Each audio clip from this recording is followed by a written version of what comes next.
What if you had the power to customize your child's education with funding that puts you in the driver's seat? Traditional education funding sends dollars to systems, but what if those dollars went directly to families instead? That's exactly what today's guest, Amy Anderson, co-founder and executive director of RESCHOOL, is working to make possible. In this episode, we're diving into the rapidly growing world of direct-to-family education funding, including education savings accounts and microgrants, and how they're reshaping opportunities for families. We'll explore the 6,000-hour enrichment gap, the biggest barriers to accessing these funds, and what's being done to ensure all families, not just those with existing resources, can benefit. Let's get into it. Welcome to the Foundations of Learning podcast. I hope to inspire you to actively participate in your child's learning journey, fostering a love for knowledge and nurturing the skills necessary for success in a rapidly changing world. So can you tell me a little bit more about why RESCHOOL was created and what its mission is? Yeah. So our mission is to make learning that happens everywhere fully accessible for all kids. And the reason that we got into starting RESCHOOL was that at that point in time, I had been in education for 20 years. This was, like I said, 12 years ago. And most of the work I had done to date had been focused on how do you improve kind of the K-12 system that we have? How do you make the system more accessible to families and communities? How do you create options for families and kids, school options that will meet desired interests and family values and goals for their kids? And I was seeing that after 20 years, a lot of the same kids who were struggling to make it through the system were continuing to face the same kind of challenges.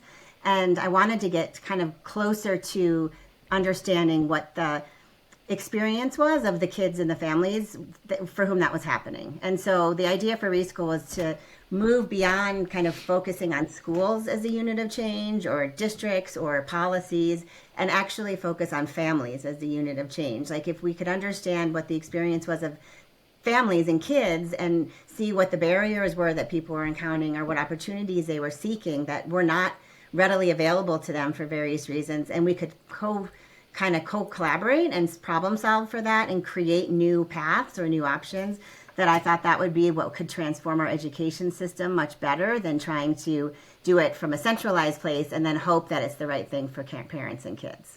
So that's what RESCHOOL does, is we co-design. We work in partnership with communities. It's always with some anchor piece of either family and youth or both. We work mostly through community-based partners who have strong relationships with parents and kids. And then we support them to access education opportunities for their children, raise money to resource their needs, and then create new solutions, whether those are like tools or services that will help ensure they have a better experience in education overall. I love that because I was a previous educator. I taught first grade for 4 years, actually. And then I ended up quitting. That's why I've kind of gone on this journey, because I felt like I couldn't do much in the system that I was in to really make change. And I felt like what I needed to do was like bring this to families, empower parents, right? To like, hey, you can do this for 5 minutes a night and help your child in literacy. Or, these are some strategies that I use in my own teaching experience that are super helpful if you're trying to help them with homework or whatever it is, right? And so that was like the one thing that brought me to where I'm at today, is that I really wanted to bring it back to the family, because I realized like that's where the most impact happens, is with families. So I kind of love that mission that you were like, all right, we're going to try. I mean, you can try as hard as you want in that system. And unfortunately, it's really, really hard to make any change. So I love that mission. Okay, so let's kind of talk about the concept of direct to family education funding, because I know looking into this, you guys obviously provide some funding to families. How does it differ from like the traditional education funding models that we have today? Yeah, so the idea for this concept, we call it learning dollars.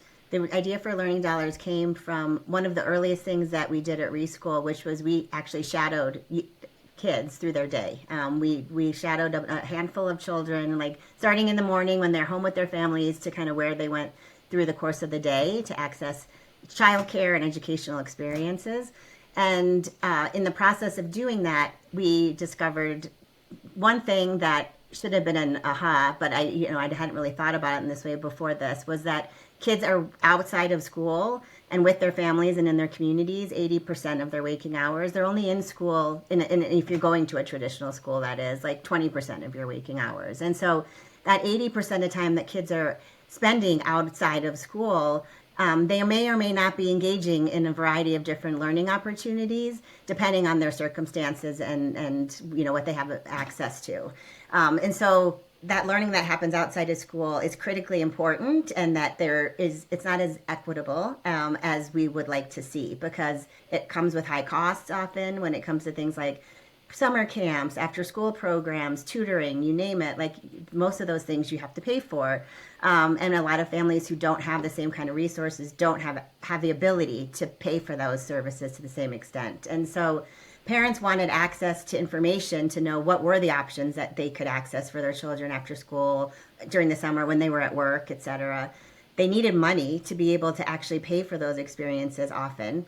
And they wanted to know what other experiences were out there that were free or low cost, so that they could not just have one experience, but try to bundle some things together for their kids at different points. And so the idea of learning dollars actually came from parents saying, we need access to these resources. So we have raised private philanthropy funding for the last decade to provide learning dollars to parents. And over the years, we've distributed about $700,000 to families across the state. And we run different funds in partnership with a community-based organization. Sometimes it's a school. Most often it's an organization that is supporting and working with parents and kids in different ways. And we resource the families in their network with anywhere between $500 to $1,000 per fund, and they have access to that funding to then use as they choose for their kids' learning needs.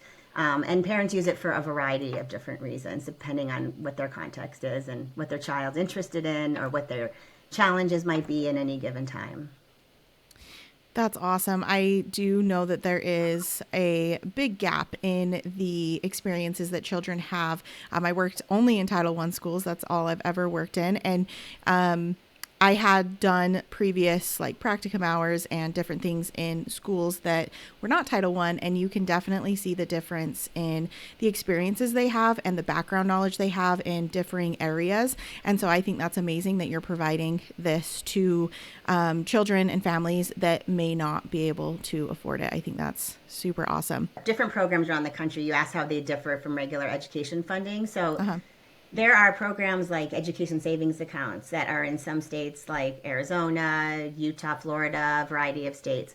In those cases, parents get access to educational resources, funding that they can use for their children's education, to either go to a private school or to do what many homeschool families do, which is kind of bundle learning together from a variety of sources.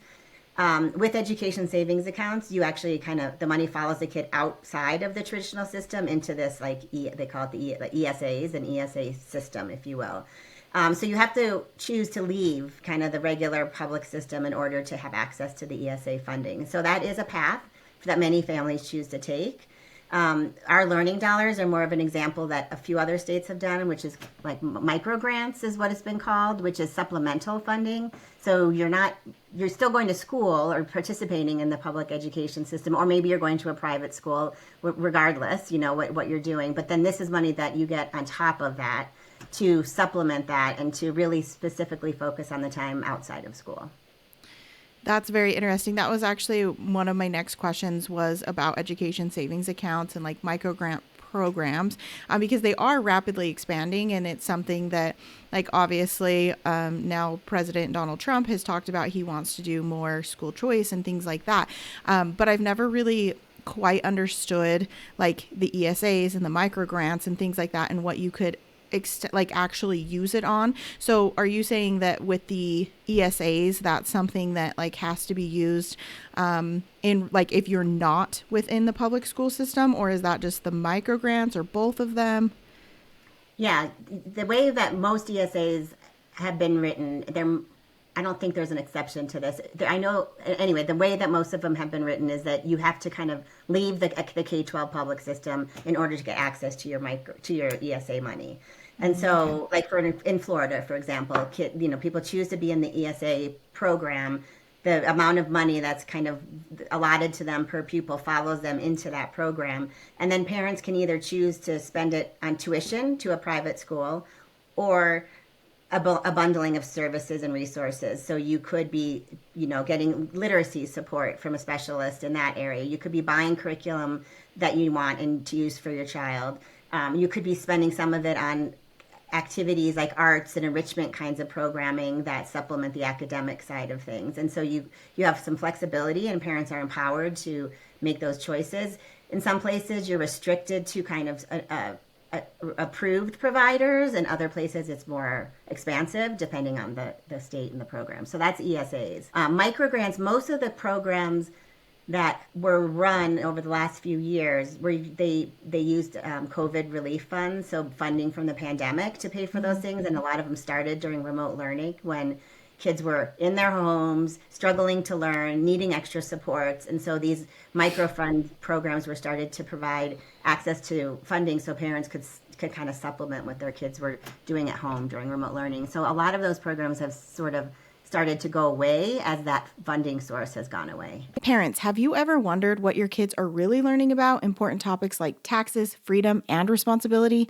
As an educator, I once had to teach a social studies lesson that only focused on the positives of taxes, completely ignoring the downsides of over taxation or the importance of personal responsibility. It made me realize how limited the perspective is in many traditional curricula. That's why I'm so passionate about the Tuttle Twins books. These books teach kids both sides of important issues like economics, freedom, and entrepreneurship in a way that's fun, engaging, and easy to understand. They help children think critically and understand the world in a more balanced way. If you're ready to check it out, use my link down below to explore their incredible resources, give your kids the tools to think for themselves, and support my podcast. Okay, interesting. I did not know that they had to go outside of the public school system to access that. So that is very good information, I think, for anyone that's listening. If they're thinking like, oh, I can just get an ESA or whatever, and, be able to provide my children with other experiences or academic resources, and that might not be the case. So with the growth in these like ESAs, microgrants, nonprofits like your own, where we are, empowering families to maybe take different avenues in education, or maybe just have access to other opportunities, how do you see it shaping the future of education, or what are your thoughts on that? Well, I mean, what I like about these programs is that it's empowering parents and kids, in many cases collectively, to have choices and make choices that are in their best interest. So and when I say interest, it might be different learning experiences that kids want to try, or career pursuits that they think they may be interested in, so they start to kind of try different things related to that. Or they might have a learning challenge or a learning disability where they need some extra resources and support. So for example, during the pandemic, a lot of kids who had IEPs were struggling to get the resources they needed for in order to kind of continue and stay on track with learning. And so we responded to that by having a learning dollar fund where they could use funds to purchase things they might need, like adaptive devices, executive coaching, or kind of functioning coaching. We created an advocate cloud, we called it, which is a learner advocate who supports families to access opportunities. And those advocates had special backgrounds in special ed. And so, so it's being responsive to people's interests and needs, and then the parents having the flexibility to make the choices of how they spend their money. And, wealthier families have had that always, like if you have more resources and you see that your child's struggling in reading, you can look to the community and find a tutor or a program, that does that kind of thing after school and pay for it. If resources are limited and it's choosing between that or paying your rent for the month, people are often going to need to pay the rent first, and that other thing comes second. And so this is a way to say, no, both are important. Yes, you need to have a house to live in, but your children need these resources too. And here's some money that you can decide how to direct instead of waiting for a system to provide it for them, Mm-hmm. Yeah, no, I definitely love that because that is, I mean, our NAEP scores just came out, and obviously the discrepancy between the lower income students and the higher income students was drastic, right? Like it was a big gap, and that's always kind of the case, unfortunately.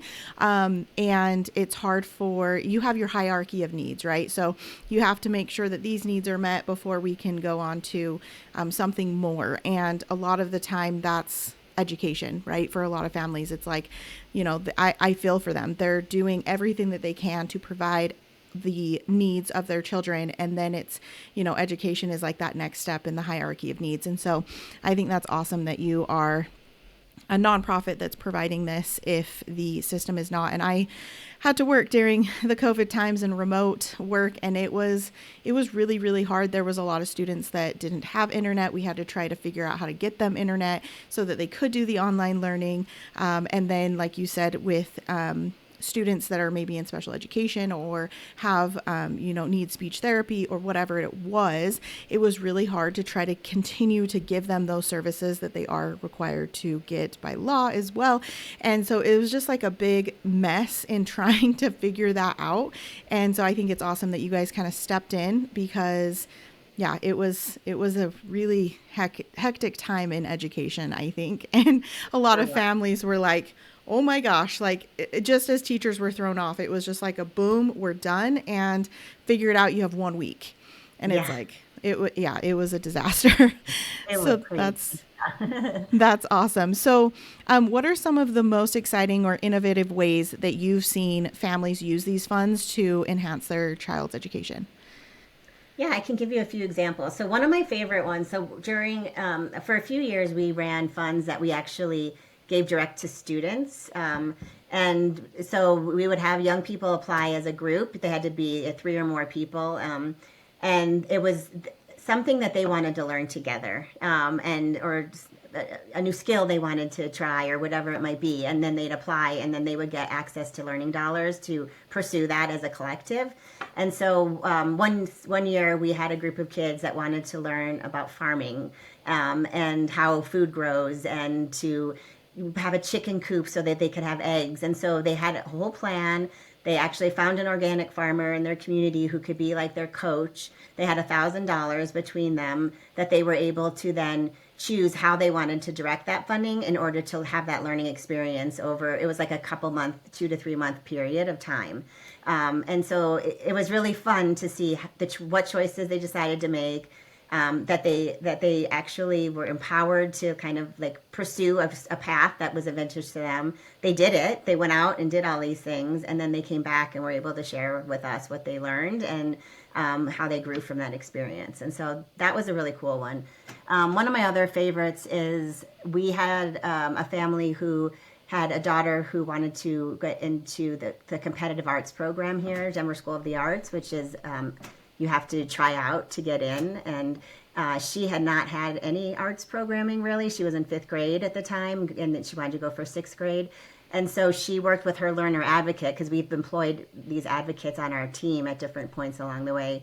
And the advocate, kind of helped her and her dad find some programming in the community so that she could get into the film school at Denver School of the Arts. So she had to be able to put together a film to submit for her audition. And so between classes at the library, some stuff at the Apple store, and then a camp over winter break, she learned enough skills that she could put together this audition film, and she got into the School of the Arts in 6th grade. And so that just changed her trajectory, in really interesting and important ways. But it also taught her family how to navigate that choice process. To the point where her brother ended up also going to the School of the Arts. Her dad helped other families navigate school choice because he had learned so much from it. So it was just kind of like a really cool, holistic outcome, from a fairly small intervention on the front end. So those are a couple examples. That's amazing. I think that is so, so cool because, you do see there are so many different programs, or I guess private schools or whatever, that are popping up that I think are doing amazing things, kind of like what you're talking about, right? But if you don't have the funding to be able to pursue that. Like there's one really cool one. I don't know if you've heard about it, but it's called the 2-Hour Learning School. And it's really, really cool. They only go to school for 2 hours a day, actually. And when they're younger, they're obviously setting the foundations, teaching them to read, write, do math, things like that. And then as they get older, they really help them to hone in like what their innate abilities are and what they're really good at and what they're interested in. And then they like help them to navigate how to help within their community, or to build a business around it, or to pursue whatever it is, like if they want to go to like an art school or whatever it is that they're wanting to pursue, right? And they help them to navigate that. They do a lot of internships and things. And so I think it's really cool that you, in your own little way with your program, are helping students that may not have access to something like that to then have access to it. So those are two really, really cool ones, because it really, I mean, that second one would change the trajectory of what they might end up doing in their life, right? So that's super cool. Where is that school, the 2-hour school? I know they have a couple different ones in the United States. I think that they like are trying to get it throughout the United States right now. But if you go on Instagram, I want to say it's just called 2-Hour Learning School on Instagram. Okay. And it's really, really cool. The founder seems like she's super cool. And they actually use like AI and stuff to teach their kids, and they don't have like educators. They call them guides. And so they're there to really just guide them through their education, and not so much, and like to help them if they need help, or, you know, if they get stuck. It's a very interesting model that she's created for sure. But yeah, I think it's called 2-Hour Learning School on Instagram. But yeah, it's a super cool program. And I think she even does do some sort of grant program, because I know that she's talked about how she's, gotten scholarships, or students have gotten some scholarships or grants or different things for the lower income students that may not be able to afford it. And so I know that she does something like that, but I'm not exactly sure how it works. Okay, I'll check it out. Thanks. Yeah. So you talk about the 6,000 hour enrichment gap. And so explain what that means and how your direct to family funding actually helps to close it. Yeah, so there's both like a time gap and a cost gap when it comes to the enrichment gap. The 6,000 hours is on average what people spend in enrichment programs outside of school. And it requires usually access to funding, like we talked about earlier, to be able to fulfill those hours outside of school and have those opportunities. And so there's a gap when you don't have access to the opportunities and you don't have access to the resources to pay for them. So that's how we're solving for those things, by providing the learning dollars so that there is some funding to access the opportunities. But then it also means that in order to close the enrichment gap, parents need access to information. And so the way we've tackled that problem over the years is a couple things. We have a site that RESCHOOL created called Discover Learning. And we also have been part of a group that's created a whole map of the learning ecosystem out in Denver, where you can visualize, like, here where all of the learning providers are across the system. This is the kind of programming they're provided, and you can group it by focus area. You can look at it by geography. What Discover Learning allows a parent to do is actually put in some criteria. I live in this area. I have a child who's this age, and I'm interested in arts programming. And it will pull up learning providers who match that criteria. So creating tools like that is one way that we've helped parents access information. Another one is a tool that we created called the Family Choice Journal, and it's available on RESCHOOL's website, and as is Discover Learning. The Family Choice Journal is a place where you can go download the journal. It's paper-based. It's very simple. And there's a variety of questions you can sit down with your child and just start to think about whether you're making a school choice or looking for learning opportunities beyond school. What are the kind of factors that go into making those decisions that drive where you decide to go? And what are the needs that you have relative to making those choices? And so that's another resource that we've created too. And then the third thing we've done is this role of learner advocates, where we've either employed people on our team. We were an employee benefit for 5 years at 2 hospitals, where any parent who worked in those hospitals could have access to our advocates, and they would help them with any education-related need they had for their children in or outside of school. And so that's just like a coach, a partner that the parent has. And then we've also found advocates who already exist. Like I would call you're an advocate. Like I would call you, like people like yourself who already work with parents in a variety of capacities. We try to partner with people like that and sometimes have resources that we can give that partner to continue doing the work they're doing, but also we can channel learning dollars through those partners so that parents can have access to more opportunity beyond what they're already receiving through those programs. That's awesome. I think that's something that has definitely been missing in our education sector. It's kind of been like, this is what you get, and that's all you get. And if you don't have extra funds to be able to have these experiences or do, take different avenues, you're just kind of SOL at this point. Like, so sorry, so sad, right? And so I do think it's super awesome. But that kind of brings me into my next question here is that while like ESAs and microgrants do have the potential to actually level the playing field, there are not my concerns, but many others, their concerns that they might primarily benefit families who already have access to the resources. So one thing that I've heard a lot is like, well, if we, provide microgrants, like if the government's providing any sort of microgrant or anything like that, then it's taking funding away from the students that actually need it, right? Maybe our low income students or our Title I schools won't get as much funding or so on and so forth, right? And that's going to actually make the gap bigger. So in thinking about these concerns that maybe others have, what would you say to that? Like, is that a concern that you have, or do you think that that is not in fact, I guess? It's like not a factual concern.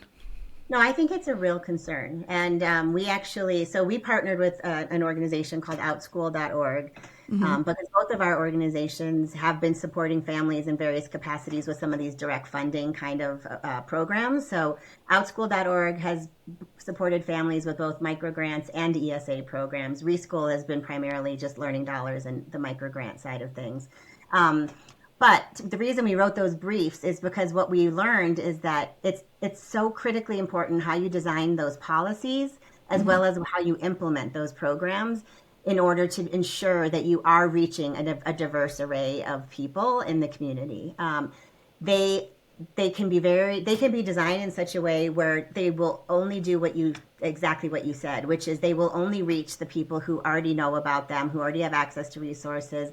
So it's widening gaps, and that is something that you see around the country with some of the programs. So in order to ensure that those programs are equitable, you need to have certain pieces in place to ensure people can access the program. So things like the learner advocates or what some people call navigators, like who are the people that parents can go to, they trust, that they can learn about these kinds of programs and access information to make informed decisions about whether or not they're right for them. Having access to the kind of information like I was just sharing that's accessible to parents is important. Understanding that not all parents speak English as their first language, and so how do you handle ensure that the programs can communicate effectively with the clients that they're trying to reach. Also, technology is another big one. Like not everybody has, like you were saying earlier, not everyone has good access to the internet, nor do they all have devices that are going to be they can use to apply for these programs and so forth. So you have to design things with like the most marginalized communities in mind in order to ensure all people can access them.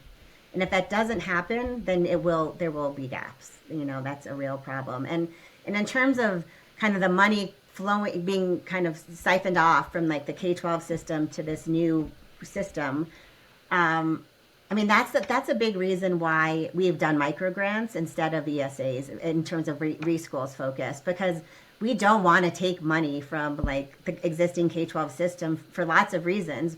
The main one being that most of the families we work with still very much want to be part of that system. And so it's important to ensure it's resourced well. What we've been trying to find is where are there other ways that we can resource the system that sits alongside school so we can have all kids have a more holistic kind of educational experience.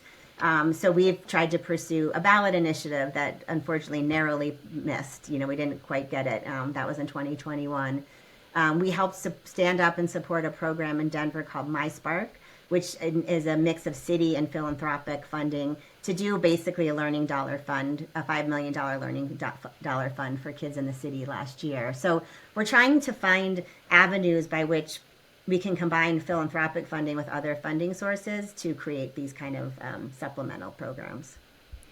Gotcha. So from what you were saying, it sounds like a lot of it has to do with really providing the information that this is even, I guess, like that.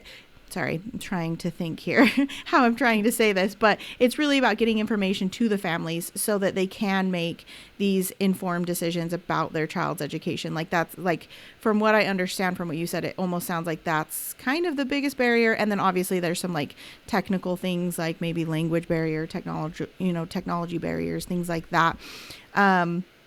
And then the funding, I will say one thing that I've seen as an educator is that I do think that some of our districts unfortunately mismanage funds a lot. And so for me, it's kind of like one of those things where I'm like, do we keep funding it or not funding it? Obviously, I think we should have that option for everyone. But in the realm of the money, like I've seen so much mismanagement of funds. It's honestly kind of crazy, and I did not work in the school system for that long. And so I think it's something that I also just kind of like irks me because I'm like, you guys have all of this funding and somehow we mismanage it, that it's not like for the students. It's like we have a really large admin problem, but that's like my own opinion on that. Like there's a lot of stuff that happens at the top, and then as the money funnels down, it's kind of like, I don't know, it's just frustrating for an educator as far as what I've seen with the support that teachers are getting, the support that students are then getting. And so for me, I'm like, if they aren't doing what they're supposed to be doing, which is ultimately helping students and making sure that they're succeeding and things like that. And I've seen mismanagement of funds that's not going to help with students succeeding. It's like, what do we do about that? Yeah. No, it's not. That's a legit concern too. I mean, that's where I spent my first 20 years in education, was largely trying to figure out how we can make our existing systems more user friendly for the end consumers, which was parents and kids, and with more decisions being kind of pushed down to the school levels and not as much at the system level, being innovative and trying new approaches. And I worked at the State Department of Ed. That was my job before RESCHOOL as an associate commissioner. And I was in charge of innovation and various different programs. And that system is designed and built for a very different kind of era than we're in today. But one of the reasons I left it to start RESCHOOL was because I just don't think it's nearly impossible to change that system. It is just so built for what it does now. And so what I always say to families, and what I did for myself and for my own children, was get the best of what you need from what's in that system, and then supplement outside of school with the things that you're not getting or that you want. And I think that's what most parents do. And, I there's exceptions. There's some amazing schools, that are providing almost everything that kids could ever want or need. And then there's the opposite. And so then it's like, well, if you're a parent in a school that is not meeting your needs, how do you have the power really to make another choice? And what is that choice? And we're agnostic as to what choices parents make. If parents want to go to a private school, that's their choice, and we support it fully. If parents want to stay in their public school, but they're not getting certain things, then how do they supplement, and everything in between. Yeah, and I'm actually in Utah, and that's where I've taught in 2 different districts. And when Utah was putting out these vouchers a couple of years ago and these microgrants and everything, obviously that was a very big conversation in the school that I was working at, because they were like, we're going to lose all of this funding. We're not going to have good enough funding for X, Y, and Z. And anyways. And so, sorry, where was I going with that? Anyway, so that was like a big conversation that was happening within that. And I feel like because they were so I feel like most people were really against it, like against allowing for parents to have a choice. Like if they didn't want to go to that public school and they wanted to do private school, because obviously in Utah, these were more like just vouchers. So you had to leave the public school system in order to access these, right? Or homeschool or whatever you were going to do. And so I think in my head, I'm like, I don't know. Like you were talking about how information, like that families actually knowing about the resources that they may have, like RESCHOOL, right? Where they could access different grants to get outside of the system, or even the fact that maybe some parents aren't aware that Utah even has a voucher system, right? And I just don't think that these public schools are obviously going to advocate for that because of the fear that they have. And so then it's kind of like, how do you guys even, I guess, get the information out to these parents? So if their school's not telling them about it because they're so scared that they're going to lose all this funding, like how do you kind of jump through those hoops? Yeah, that's a great question. And the way that we've done it is through community-based partners. So not schools, because for all the reasons that you just said. Usually, I mean, if it's a supplemental learning dollar fund, we've actually partnered with schools. But otherwise, it's through, like, we work with a group named Cultivando, and they are in Adams County, which is just outside of Denver, and they support parents in various ways to access and navigate systems. And so education being one of many systems, housing, food, other kinds of systems that people have to figure out and navigate. And so they already had a community that they were in and partnering with, and that trusted them. And so we partner with Cultivando. Cultivando provides certain resources for those families, and then RESCHOOL kind of supplements that with what we have to offer. When we ran a big learning dollar fund during the pandemic in 2021, it was $500,000, and we went statewide. And what we did there was we found 6 other partners that were located in different parts of the state to kind of channel the resources through to different people in the community. And again, if families learned about it through them, if they had questions with the application, they could get support from those organizations. So those are the learner advocates that I talked about earlier. So that's our strategy, is like, you have to find the advocates, the navigators, the people that people trust. It could be in religious institutions, it could be in community-based orgs, it could be through learning providers that already work with families, and like sports programs, or there's a variety of different groups who will communicate about this because they want people to know about it, and they might be able to benefit from it. Like if you're a learning provider that teaches soccer programming and that's one of the allowable expenses, then you're going to tell people that this thing exists, and then people can learn about it. Gotcha. Okay, so what are some of the biggest challenges or barriers? I know we've kind of talked about this a little bit, but challenges or barriers that families are going to face when they're trying to access these funds, or problems that may arise as they're trying to get these funds. It goes kind of back to the design of the program. And so I named a few earlier, which was, technology can be a barrier, language access, trust, like just trust in systems, especially right now. There's a lot of mistrust with our government at this moment in time. There's just challenges around having access to information. So I feel like we've named a lot of them. I'm trying to think if there's something on top of that. Do they have so I know obviously in Utah, they, the way that they go about it in the voucher system is that they will accept, I can't remember exactly, a certain amount of, they try to get it to low income families first. And then if, however much they have left over, then maybe middle class might get some. And then if they even have any slightly left over, then anybody making a certain amount of money will maybe get a voucher. But it's more of like a scholarship voucher type situation that we've got going on here in Utah. And so have you ever heard of anybody having any issues getting funding in that instance? Well, I mean, I do still think I don't know exactly. I'm familiar some with the Utah program, but I don't know what the communication channels look like. I don't know if the people that are running the program are partnering with community-based organizations that serve more, underrepresented communities that may or may not learn about it. And so if they are, then hopefully they're reaching those communities, and then people in those communities are applying if it's of interest to them.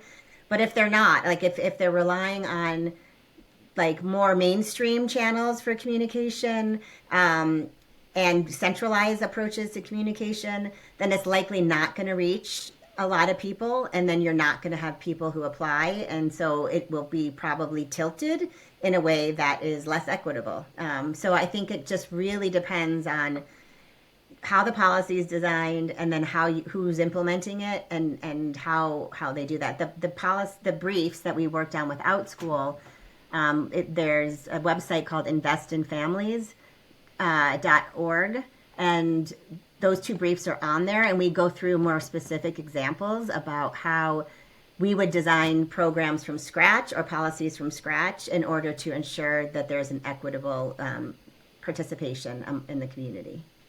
Gotcha. And I love OutSchool. I actually have a course on OutSchool for littles that are learning their letters and things like that. And I just think OutSchool is so amazing in the fact that they've, allowed for people, not even just educators, but just really anyone that has a specialization in something, to be able to share that specialization with kids over the internet. So like if you live in a place where your community might not have a bunch of resources to, I don't know, like art schools or something like that, right? And you can learn how to play the guitar, or you can learn how to paint, or you can learn, I think they even have like dance courses. Like they have literally so many things on OutSchool. So if parents want to access this, OutSchool is such a great program, and usually they send me emails for discounts. So I will see if they've sent me any sort of discount codes, and I'll put that in my show notes as well for anyone listening that's interested, because I think OutSchool is doing amazing things.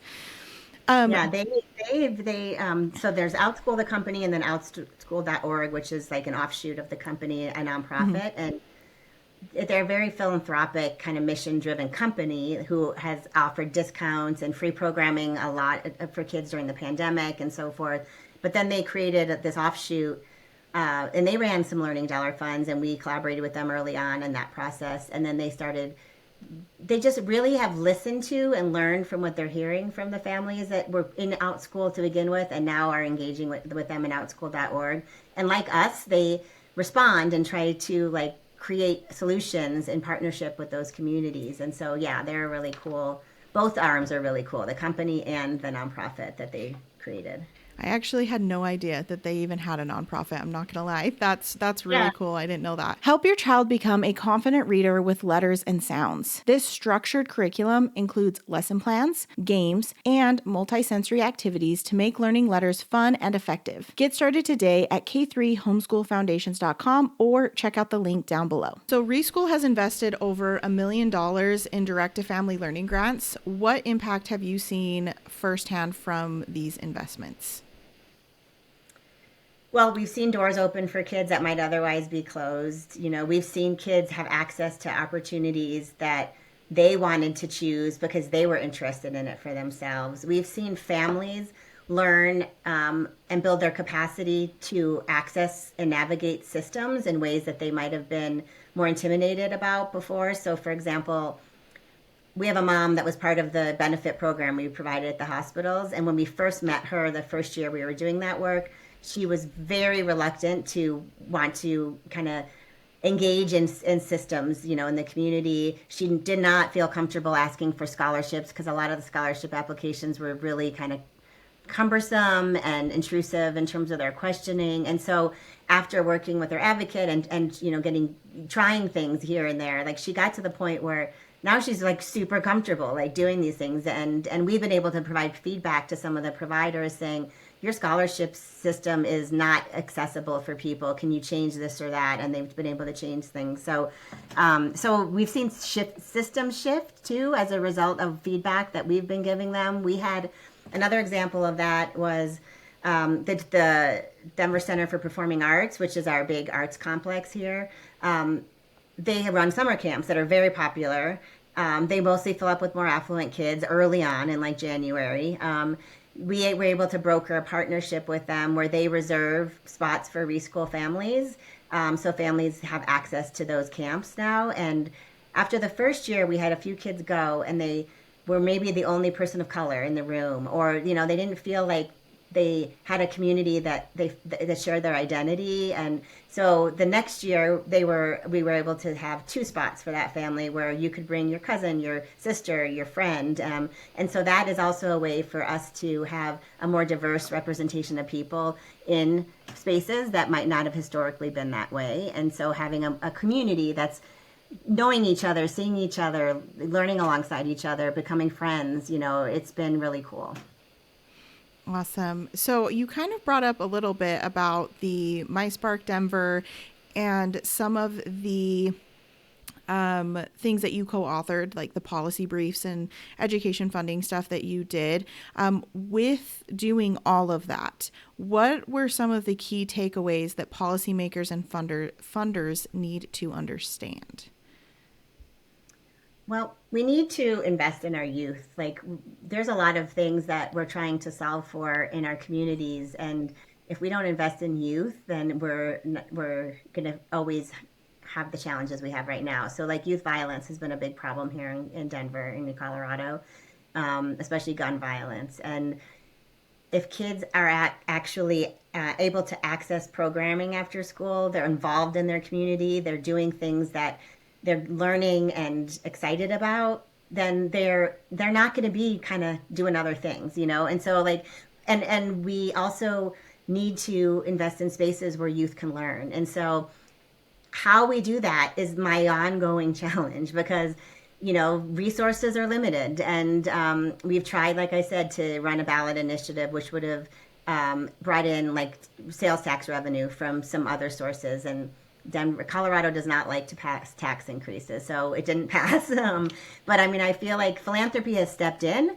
and they have supported these programs, but it's not a sustainable plan. And so I think for communities to come together, and if we really want to see educational outcomes improve for kids, life outcomes improve for kids, we have to figure out how to resource that what I call the ecosystem, which is the broader system of learning that happens inside and outside of schools, in ways that center families and center youth, and empower them to make choices in their best interests.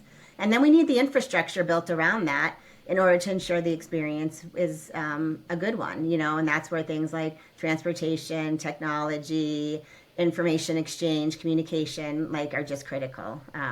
So it is a big systems play. It's a lot. But I think by doing those things and even starting in small, bites and then kind of growing from there, we can start to see a real transformative change across our communities. Yeah, I think it's so important that, because, you could sit there and rack your brain about how do we fix some of these problems that we have in society, right? And it really does start, obviously in the family unit, and then in your small community, and then, maybe your city, and then your state, it kind of spirals out. But the most important piece is that a lot of these kids, unfortunately, they need to have different avenues shown to them, I think, for what they can actually accomplish and what they can do in life and how they can help their community and, or provide to their community or whatever it is. And I think just giving them that opportunity to know what is out there in this world and what they can achieve is so, so important, that I feel like a lot of the time is kind of overlooked for some reason. I don't really know why that is, but if we can get back into okay, we need to, you guys do, right? You're looking at the families, you're looking at these small communities and saying, okay, how can we provide this to them if they're not getting access to this information, and how can we fund it? And so I think that's so important, and that's really how I think we're going to fix a lot of the problems that we have today in our society. Yeah, and then we that process you just described, we often reference it as co-creation or co-design. You're starting with a small group of people, or in a regional context, for example, understanding their needs, interests, goals, and then building out from there. And what we've learned now that we've been doing it for over a decade is there are things that seem to be applicable across all of these communities. And then there are things that are very unique to the context of that place, depending on who's in it. And so it's a combination of things. You don't always have to reinvent the wheel. You can build upon it over time. But if you honor and hold and co-create with the people that you're intending to reach, then there's more ownership for it, there's more buy-in, and it's more reflective of their needs. Yes, and I personally think that if we can decentralize our education system just a little bit to where we really are focusing more on that school in that community, because like I said, I've worked in 2 different districts. One district was giant and had, I don't even know how many elementary schools, like 100, maybe more, I don't know.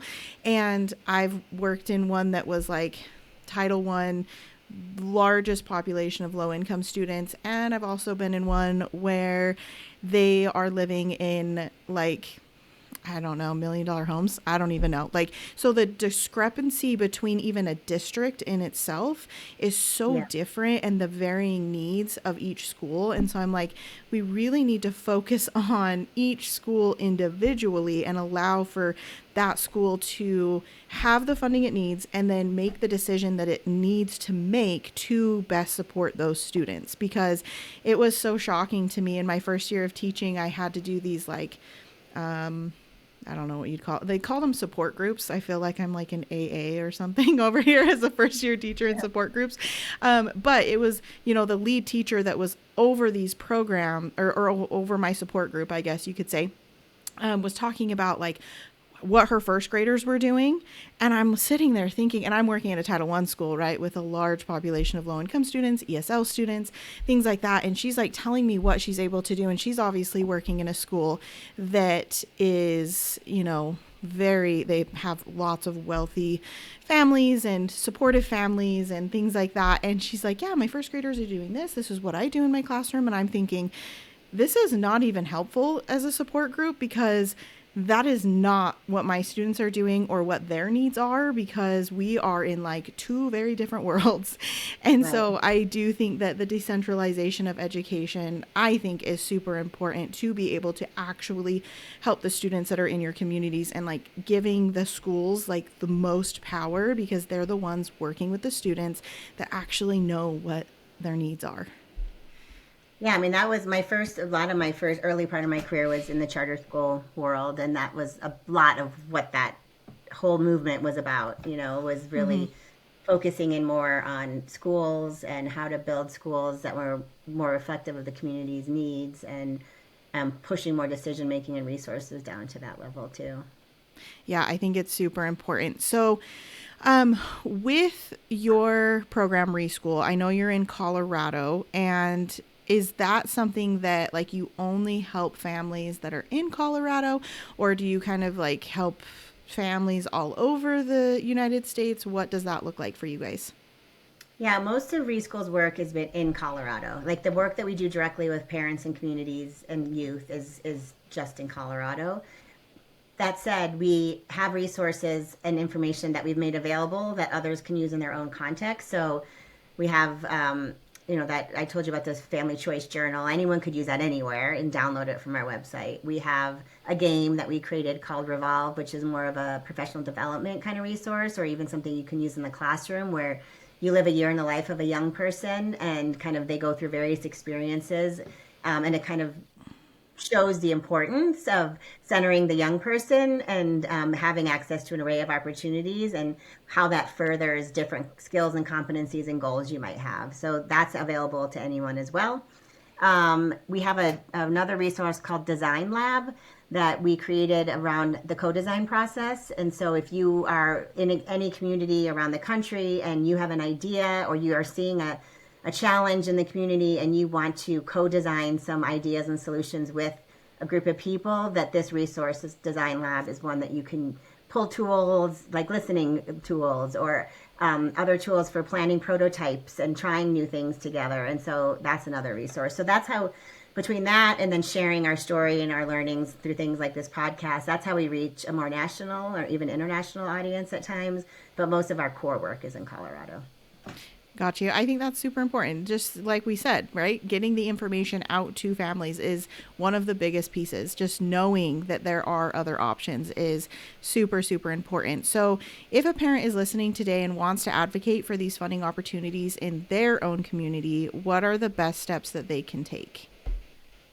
Well, depending on if they wanted, I would get together with a group of people and, kind of identify others in the ecosystem, if you will, who care about the same thing that they care about. So you have parents, you probably have some what we call learning providers or service providers that interact with youth. You might go to your local city council, or if you want to go big, you go to the state level and start talking with your state policymaker about what you're interested in. And just starting with some conversations and advocacy at that grassroots level is where I would start. And then maybe try to find aligned advocacy organizations that already exist in the state or the community who can partner with you to try to push, really create bills and legislation, or like we did, try to go to the ballot, if that's something of interest. I mean, it takes resources, it takes people with connections, but all the heart of it starts with communities advocating for themselves. I think that's great advice. It really is. I mean, because even at your own school, like our schools had different community, trying to think what they called them, but it was kind of like, you have the Department of Education, you have the State Board of Education, and then you have the district level, and then even at each school we had a community piece to it, and you could be on that board at your school, right? And you could you were looking at the academic achievement of the students, you were looking at the needs of your students, and kind of helping to make change in your own school. So I think that's super important that parents know that that is something that a lot of schools do have, is that you can be a part of this, and they do want parents to be a part of this and go to these meetings so that you can advocate for your child or the children within the school that you're in. So looking ahead, what is your vision for the future of direct-to-family education funding, and what is next for RESCHOOL? I mean, my vision for the future is that our education system would include a learning that happens anywhere, across communities, and that we would have the resources to ensure that all kids could access it, wherever they are choosing and needing to learn.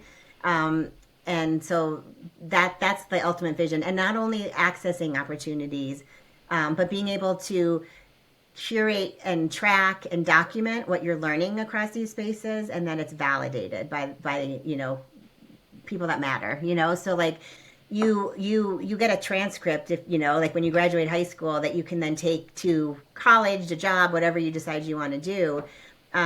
We need to think more expansively about what a transcript is, and actually think about all of the experiences you may have in addition to learning math and, all the different academic content areas. We have a framework, for example, where we have academics being one of 4 domains, and the other domains are things like how do you become a stronger solution seeker, where you, in this day and age, you have to be creative and you have to tackle problems and get after them. How do you be a strong self-manager, executive functioning, how do you keep track of your schedule and your time and show up and be dependable, and etc. And think critically and have perspectives and experiences and build your social network so that you have an array of kind of things that you've experienced that you can take with you as a young adult into whatever you decide to do. We need to think more holistically like that. So my vision is both to have the system be more expansive, but also to have the right infrastructure in place so that kids can share their story and have it improve kind of their outcomes at the end of the day.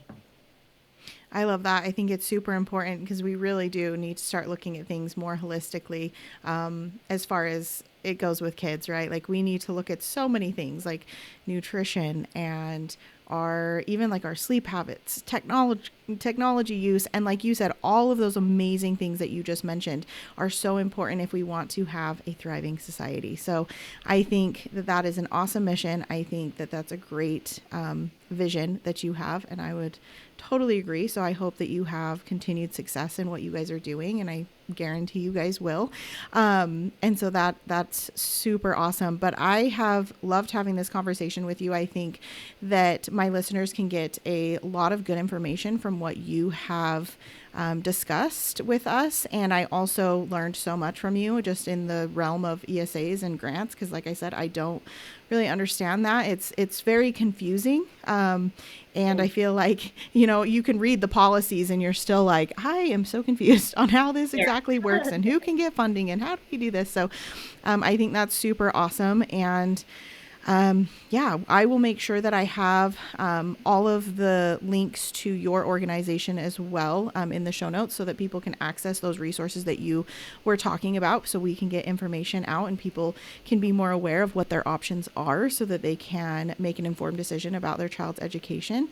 But other than that, is there anything else that you'd like to let my audience know or share with them before we end this conversation? I just want to say thank you for having me on and for the opportunity to share the work, what we're doing here at RESCHOOL, but also some of the resources that I've talked about. I would love for people out there in the community to utilize them. They're free. The game, if you're interested in that, is something I have to send to you. We used to charge for it, and we've decided we're just going to start giving them to people who are interested. So that's a potential resource too for people out there who want to try that. And if you do use any of these resources and you find them of value or you have feedback for us, I always welcome that as well. Awesome.